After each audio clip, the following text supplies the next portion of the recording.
Halo semuanya, apakah kalian sudah siap untuk belajar? Kok kurang semangat? Apakah kalian sudah siap untuk belajar? Wah, mantap! Pada video kali ini, kita akan belajar mata pelajaran IPAS materi rantai makanan. Yuk simak bersama! Tujuan pembelajaran kali ini adalah yang pertama, peserta didik mampu menganalisis hubungan antar makhluk hidup dalam rantai makanan melalui video pembelajaran serta menjawab pertanyaan dengan benar. Yang kedua, peserta didik mampu mengevaluasi kebenaran hubungan rantai makanan melalui kuis interaktif dengan memberikan jawaban yang tepat. Yang ketiga, peserta didik mampu menciptakan contoh rantai makanan sederhana dengan memuat komponen produsen, konsumen, dan pengurai dengan benar. Dalam video kali ini, kita akan melakukan beberapa aktivitas nih. Yang pertama, ayo memahami. Yang kedua, ayo bermain. Dan yang ketiga, ayo berlatih. Masuk pada aktivitas yang pertama, ayo memahami. Anak-anak, amati gambar berikut. Apa saja yang kalian lihat? Menurut kalian, mana yang termasuk komponen biotik dan mana yang termasuk komponen abiotik? Nah, benar sekali. Komponen biotik terdiri dari tanaman padi, tikus, ular, elang, dan jamur. Sedangkan komponen abiotik terdiri dari tanah, air, udara, dan cahaya matahari. Komponen biotik dan komponen abiotik saling berinteraksi membentuk ekosistem. Namun, tidak semua komponen ekosistem terlibat dalam proses makan dan dimakan. Amati gambar berikut. Bedakan komponen yang berhubungan langsung dengan proses makan dan dimakan dengan komponen yang tidak berhubungan. Benar. Komponen yang berhubungan langsung dengan proses makan dan dimakan adalah komponen biotik. Sedangkan komponen yang tidak berhubungan adalah komponen abiotik. Komponen biotik yang saling berhubungan melalui proses makan dan dimakan akan membentuk suatu rantai makanan. Rantai makanan. Rantai makanan adalah urutan peristiwa makan dan dimakan antar sesama makhluk hidup. Komponen rantai makanan terdiri dari produsen, konsumen, dekomposer atau pengurai. Yuk simak penjelasannya. Perhatikan contoh rantai makanan pada ekosistem sawah berikut. Pada rantai makanan tersebut, setiap makhluk hidup memiliki peran yang berbeda-beda. Ada yang berperan sebagai produsen, konsumen, dan pengurai. Mari kita pelajari satu persatu. Perhatikan video berikut. Amati ciri-ciri tanaman padi. Apakah tanaman tersebut berpindah tempat untuk mencari makanan? Menurut kalian, bagaimana tanaman padi memperoleh makanannya? Benar, tanaman padi mampu membuat makanannya sendiri melalui proses fotosintesis. Oleh karena itu, tanaman padi disebut produsen. Produsen adalah makhluk hidup yang mampu membuat makanannya sendiri. Umumnya, produsen merupakan tumbuhan hijau yang memerlukan cahaya matahari untuk melakukan fotosintesis. Peran produsen adalah sebagai sumber makanan bagi makhluk hidup lainnya. Contoh produsen yaitu tanaman padi, rumput, tanaman jagung, dan lain-lain.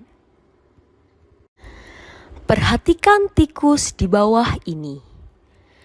Bagaimana tikus memperoleh makanan? Bandingkan cara tikus memperoleh makanan dengan cara tanaman padi memperoleh makanan.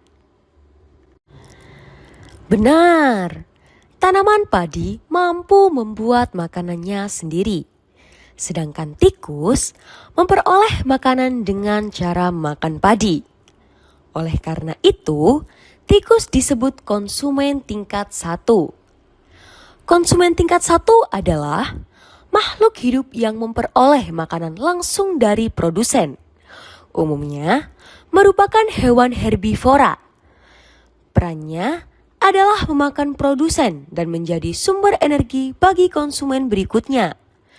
Contoh konsumen tingkat 1 yaitu belalang, ulat, tikus, dan sebagainya. Perhatikan ular di bawah ini. Bagaimana ular memperoleh makanannya? Jadi, ular memperoleh energi dengan memakan tikus. Oleh karena itu, ular disebut konsumen tingkat 2.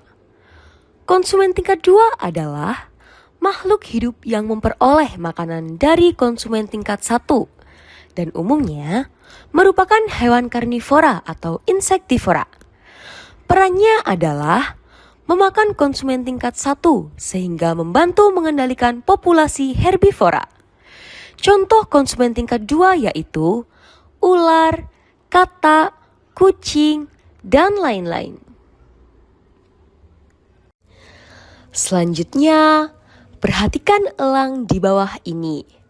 Bagaimana elang peroleh makanannya? Jadi, elang memperoleh energi dengan memangsa ular. Oleh karena itu, elang disebut konsumen tingkat 3 atau konsumen puncak. Konsumen tingkat 3 adalah makhluk hidup yang memperoleh makanan dari konsumen tingkat 2. Umumnya merupakan hewan karnivora dan berada di puncak rantai makanan. Perannya adalah menjaga keseimbangan rantai makanan. Contoh konsumen tingkat 3 yaitu elang, singa, harimau, dan sebagainya. Nah, sekarang kalian sudah mengetahui bahwa tidak semua konsumen memiliki peran yang sama. Pada rantai makanan, konsumen dibagi menjadi beberapa tingkatan, yaitu konsumen tingkat 1, konsumen tingkat 2, dan konsumen tingkat 3 atau konsumen puncak. Perhatikan video di bawah ini. Menurut kalian, apa yang terjadi jika terdapat sisa makhluk hidup yang mati di lingkungan? Siapa yang membantu menguraikannya? Jadi, sisa makhluk hidup yang telah mati akan diuraikan oleh jamur, belatung, dan bakteri menjadi zat hara. Oleh karena itu, ketiganya disebut pengurai atau decomposer.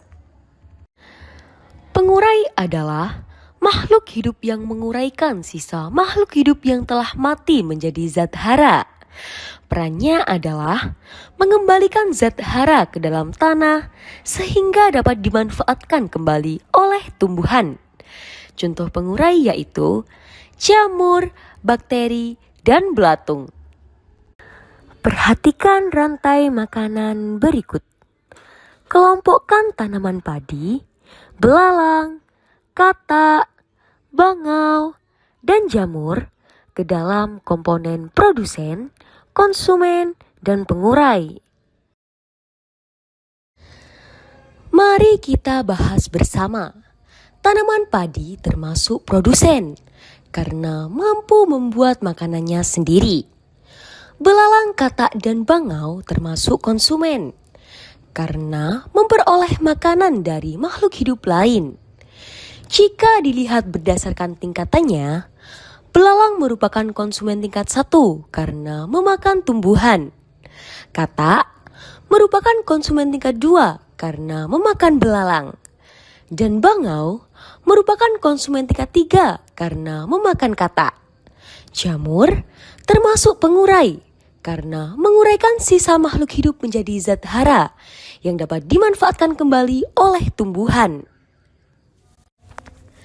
Sekarang, bandingkan peran produsen, konsumen, dan pengurai dalam rantai makanan. Apa persamaan dan perbedaannya? Jadi, ketiganya sama-sama memiliki peran penting dalam menjaga keseimbangan ekosistem. Perbedaannya, produsen membuat makanannya sendiri. Konsumen memperoleh makanan dengan memakan makhluk hidup lain. Sedangkan pengurai menguraikan sisa makhluk hidup menjadi zat hara yang akan dimanfaatkan oleh tumbuhan. Menurutmu, apa yang terjadi jika konsumen tingkat 1 dalam suatu rantai makanan punah?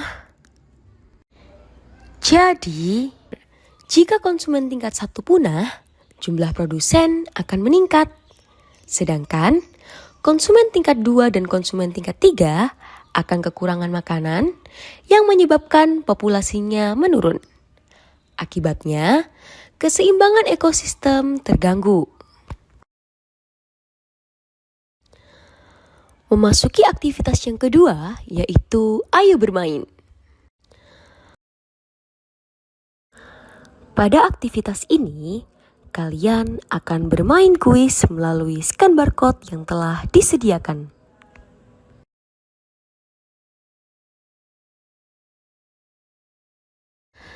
Bagaimana anak-anak? Apakah kalian senang dengan permainannya? Kalau begitu, mari kita lanjut pada aktivitas yang ketiga, yaitu ayo berlatih.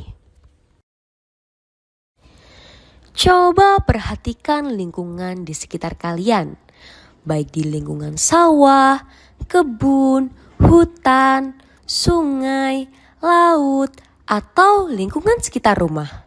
Sekarang, kemukakan ide kalian. Makhluk hidup apa saja yang dapat membentuk suatu rantai makanan?